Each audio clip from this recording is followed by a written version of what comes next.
السلام علیکم ورحمۃ اللہ وبرکاتہ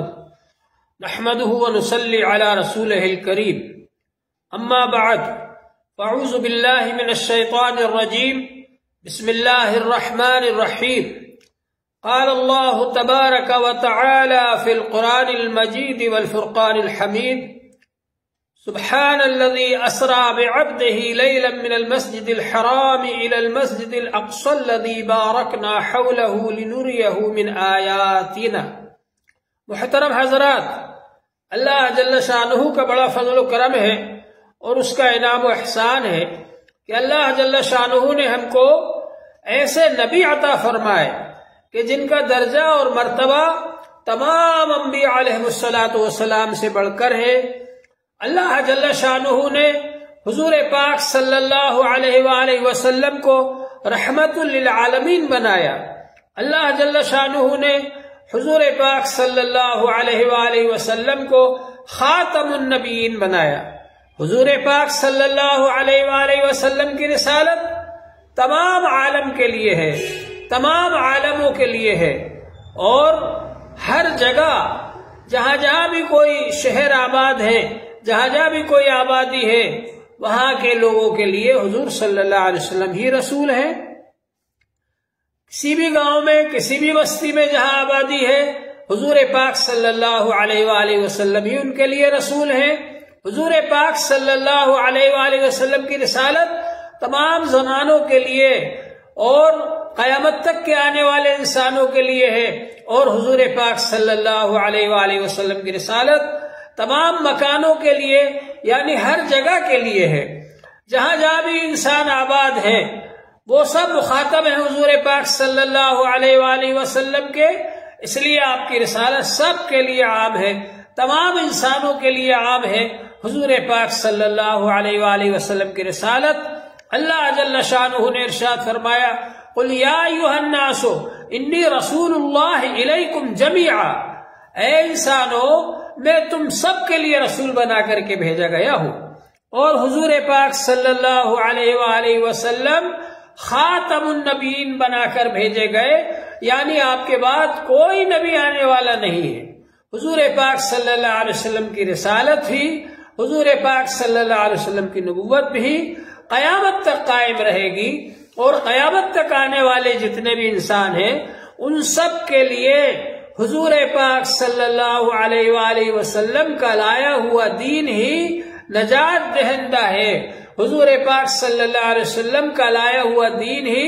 دستور العمل ہے۔ حضور پاک صلی اللہ علیہ وآلہ وسلم کا لایا ہوا دین ہی تمام انسانوں کو قیامت تک کامیابی دلانے والا ہے، دنیا کی کامیابی بھی اور آخرت کی کامیابی بھی۔ اب آپ یہ دیکھیے کہ اتنی بڑی ہستی کو جب اللہ جل شانہ نے بھیجا، اتنا بڑا درجہ اور مرتبہ دے کر کے بھیجا، تو اللہ تبارک و تعالی نے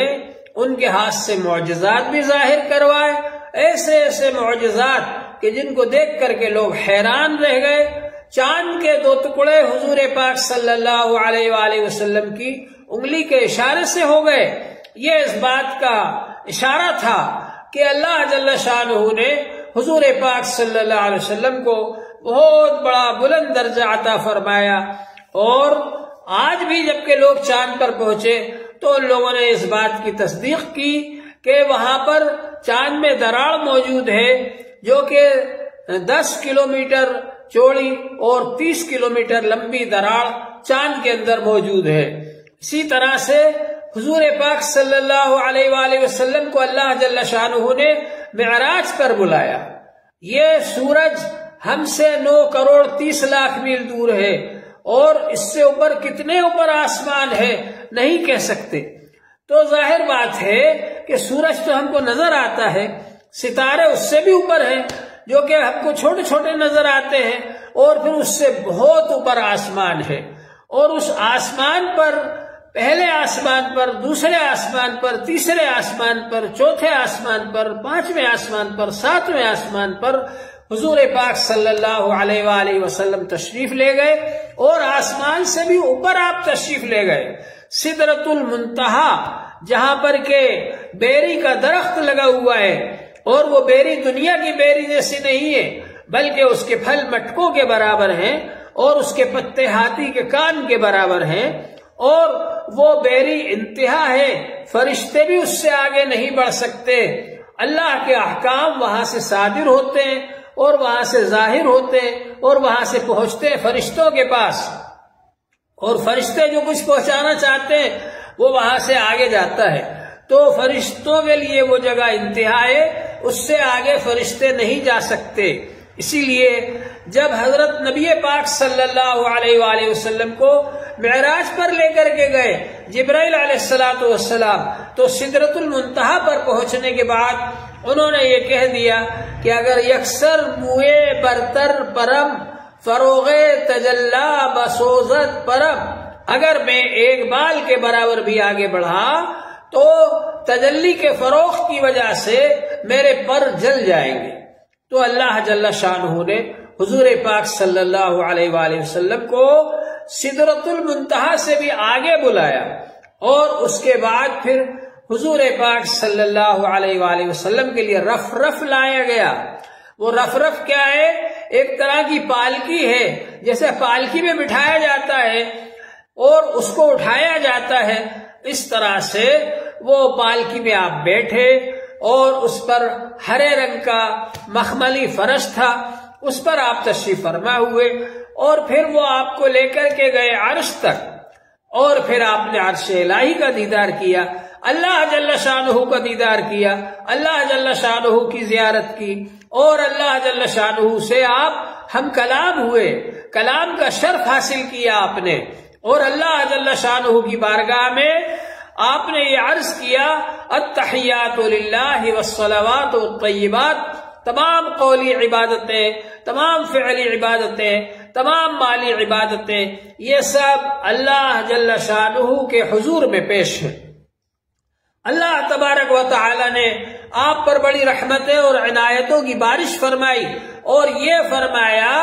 کہ السلام علیک ایھا النبی ورحمۃ اللہ وبرکاتہ، اے نبی صلی اللہ علیہ وآلہ وسلم، آپ پر اللہ کی طرف سے صلاۃ و سلام ہو، سلامتی ہو، اور اللہ کی طرف سے آپ پر رحمتیں ہوں، اور اللہ کی طرف سے آپ پر برکتیں ہوں۔ یہ فرشتوں نے دیکھا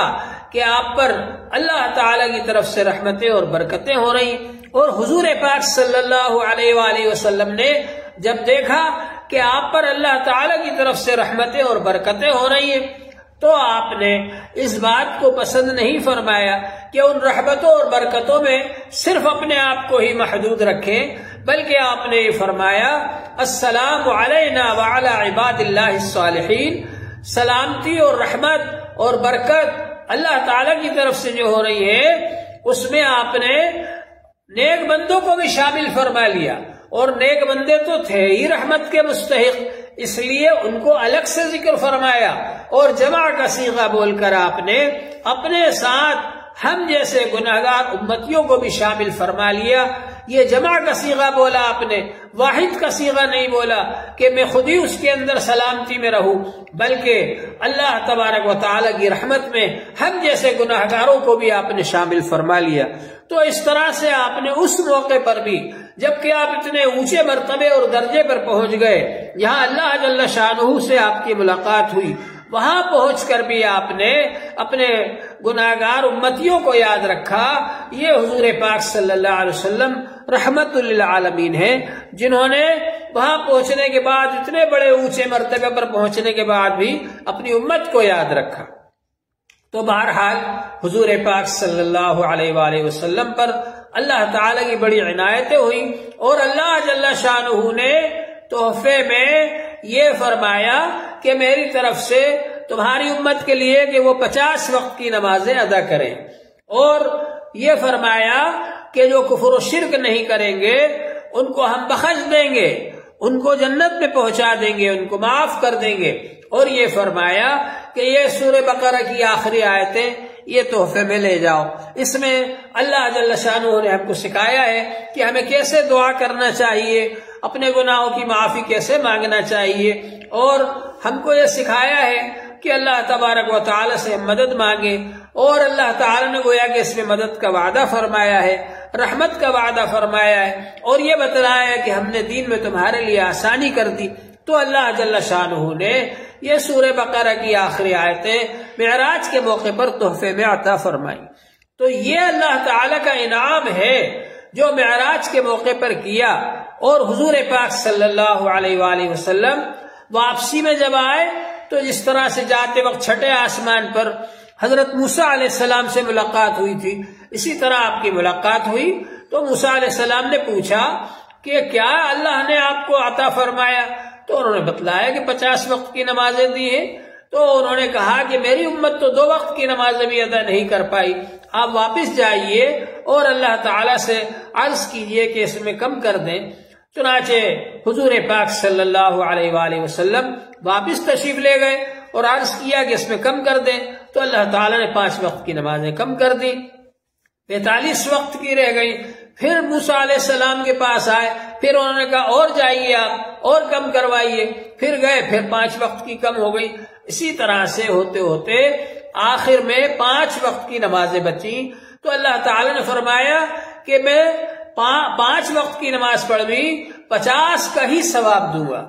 تو اب اس کے بعد پھر جب آپ تشریف لائے تو پھر موسیٰ علیہ السلام نے کہا کہ آپ اور جائیے، تو آپ نے فرمایا میں اتنی بار گیا کہ اب مجھے شرم آتی ہے جاتے ہوئے، اور کیونکہ اللہ تعالیٰ نے فرما دیا کہ 5 وقت کی نماز پڑھنے پر بھی 50 وقت کا ہی ثواب ملے گا، تو اب مجھے جانا اچھا نہیں لگتا ہے۔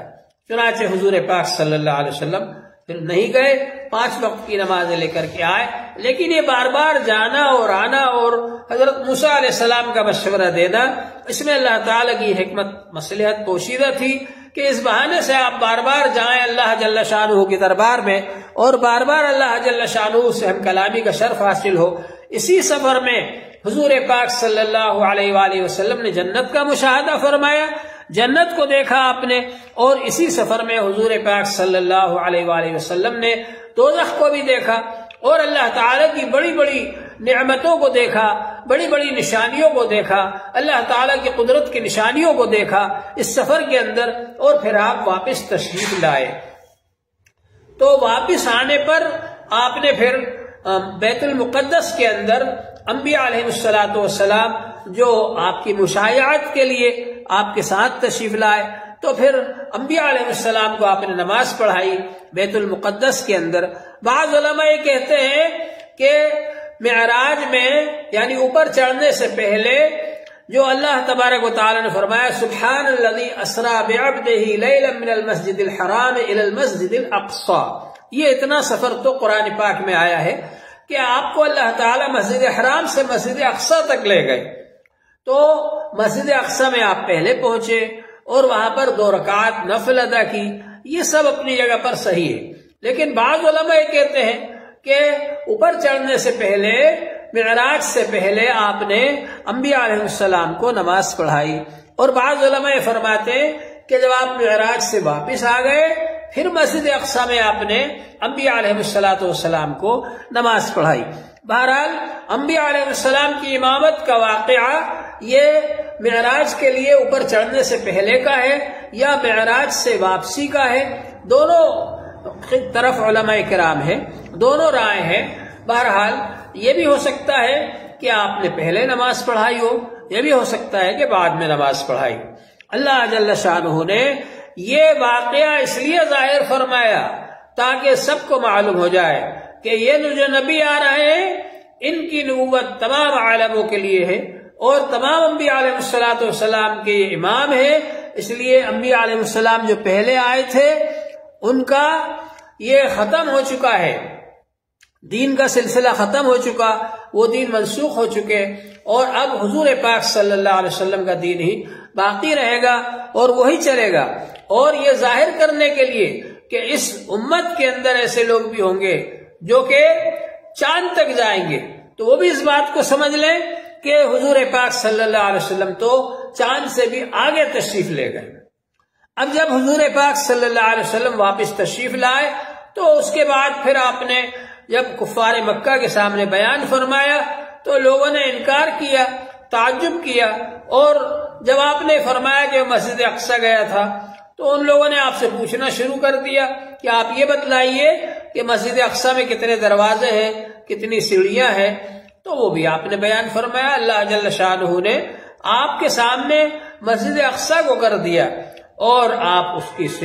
اس کے دروازے اور کھڑکیاں گن کر ان کو بتاتے گئے، اتنی ہے۔ تو ظاہر بات ہے کہ کوئی مہمان کہیں جاتا ہے تو اس گھر کے دروازے اور کھڑکیوں کو نہیں گنتا وہ، لیکن بہرحال جب ان لوگوں نے پوچھا تو اللہ تعالیٰ نے آپ کے سامنے اس کو ظاہر فرما دیا اور آپ نے وہ بتایا ان لوگوں کو، کفار مکہ کو۔ پھر بھی وہ لوگ نہیں مانے۔ اللہ جل شانہ نے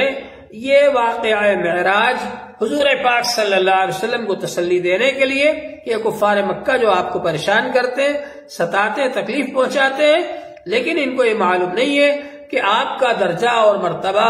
اللہ تعالی نے کتنا بلند و بالا کیا ہے۔ بہرحال حضور پاک صلی اللہ علیہ وسلم کا یہ واقعہ معراج ہے اور آپ کو جسمانی معراج ہوئی۔ اگر روحانی معراج ہوتی، خواب ہوتا، تو وہ لوگ کفار مکہ اس پر کوئی اعتراض بھی نہ کرتے، لیکن جسمانی معراج ہوئی، روح اور بدن دونوں کے ساتھ ہوئی، اسی لیے ان کو اس پر تعجب ہوا اور اسی لیے ان لوگوں نے اعتراضات کیے۔ اور اللہ جل شانہ نے بھی سبحانہ سے شروع فرمایا کہ سبحان الذی اسری بعبدہ لیلا من المسجد الحرام الی المسجد الاقصی، پاک ہے وہ ہستی جو کہ وہ اللہ، وہ بلند و بالا شان والا، وہ اللہ تعالی پاک ہے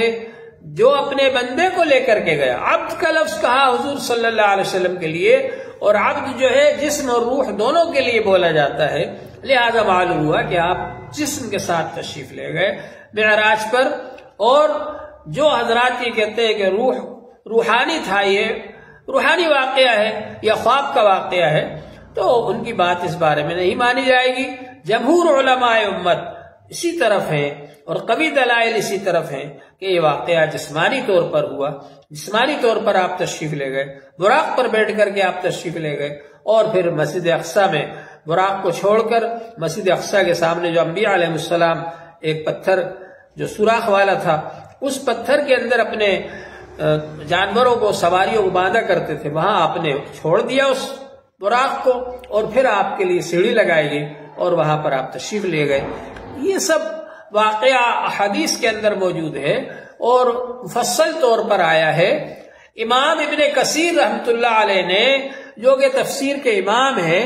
انہوں نے 25 صحابہ کرام سے اس واقعے کو نقل کیا ہے، اور امام زرقانی رحمۃ اللہ علیہ نے 45 صحابہ سے نقل کیا ہے۔ معلوم ہوا کہ یہ واقعہ تواتر کے درجے میں صحابہ اکرام نے روایت کیا ہے، احادیث موجود ہے تواتر کے درجے میں، تو اس کو نہ ماننا یہ بہت ہی گھٹیا درجے کی حرکت ہے، سوائے اس کے کہ ہٹ دھرمی اور کٹ حجتی کہا جائے، اس کے علاوہ اور کوئی بات نہیں۔ اللہ جل شانہ ہم سب کو اس کو ماننے کی توفیق عطا فرمائے، اور معراج کے موقع پر حضور پاک صلی اللہ علیہ وآلہ وسلم جو تحفہ لے کر آئے نماز کا، اس کو ہمیں اس کے مطابق عمل کرنے کی توفیق عطا فرمائے، 5 نمازیں وقت پر پابندی کے ساتھ پڑھنے کی توفیق عطا فرمائے۔ اور اس بات کو بھی یاد رکھنا چاہیے کہ جو لوگ بھی اس پر اعتراض کرتے ہیں یا شکوک و شبہات کرتے ہیں، وہ اپنے عقلی گھوڑے دوڑاتے ہیں، اور ان کو یہ معلوم نہیں ہے کہ اللہ کی قدرت کتنی بڑی ہے۔ اللہ تعالیٰ اپنی قدرت سے سب کچھ کر سکتے ہیں، وقت کو بھی روک دیں۔ جس وقت آپ گئے اس وقت کو اللہ تعالیٰ نے روک دیا، اسی حالت میں رہی رات کے رات میں ہی آپ واپس آ گئے، اور جہاں سے بھی آپ کو گزرنا تھا، طبقات شمسیہ اور طبقات زمہریریہ، وہاں پر اللہ تبارک و تعالیٰ نے ایسا بنا دیا آپ کو کہ آپ وہاں سے نکلتے چلے گئے، اور اس کی وجہ سے آپ کو کوئی تکلیف نہیں ہوئی۔ دور حاضر میں جو لوگ جاتے ہیں خلاباز، تو وہ ایسی چیزوں کو پہن کر جاتے ہیں اور لے کر جاتے ہیں کہ اس کے ذریعے وہاں کی اثرات سے بچ سکے، وہ نقصانات سے بچ سکے۔ تو اللہ تبارک و تعالی آپ کے لیے ایسا بنا دے تو کیا مشکل بات ہے۔ ایک صحابی کو آپ نے سخت سردی کی حالت میں ایک جگہ پر بھیجا کہ جاؤ کفار کے لشکر میں جاؤ تم، اور وہاں وہ لوگ کیا کر رہے ہیں ان کو دیکھ کر کے آؤ۔ تو وہ صحابی سخت سردی میں تھے، انہوں نے اللہ کے رسول صلی اللہ علیہ وسلم سے درخواست کی کہ آپ میرے لیے دعا کر دیجئے کہ مجھے سردی نہ لگے۔ تو حضور پاک صلی اللہ علیہ وآلہ وسلم نے ان کے لیے دعا فرمائی وہ یہ کہتے ہیں کہ میں وہاں گیا تو مجھے سردی ہی نہیں لگی۔ تو جب اللہ کے رسول صلی اللہ علیہ وسلم کی دعا سے ایسے حالات اللہ تعالیٰ بنا سکتے ہیں تو حضور پاک صلی اللہ علیہ وسلم کو اللہ تعالیٰ طبقات شمسیہ میں سے گزار دیں اور وہاں پر آپ کو گرمی نہ لگے، اور آپ طبقات زمہریریہ میں سے گزر جائیں اور وہاں آپ کو سردی نہ لگے، تو یہ اللہ کے لیے کیا مشکل ہے۔ اللہ تعالیٰ نے وہاں سے آپ کو بلایا اور آسمانوں تک بلایا اور آسمانوں سے بھی اوپر تک بلایا۔ یہ اللہ تعالیٰ نے معجزہ دکھلا دیا اور یہ بتلا دیا کہ ہمارے نبی کی شان، ہمارے نبی کا درجہ، ہمارے نبی کا مرتبہ ہماری نظر میں کتنا بڑا ہے۔ اللہ جل شانہ حضور پاک صلی اللہ علیہ وآلہ وسلم سے ہم کو محبت کرنے کی توفیق عطا فرمائے، اور حضور صلی اللہ علیہ وسلم جو تحفہ ہمارے لیے لے کر کے آئے معراج سے نماز کا تحفہ، اس کی پابندی کرنے کی توفیق عطا فرمائے۔ وآخر دعوانا الحمد للہ رب العالمین۔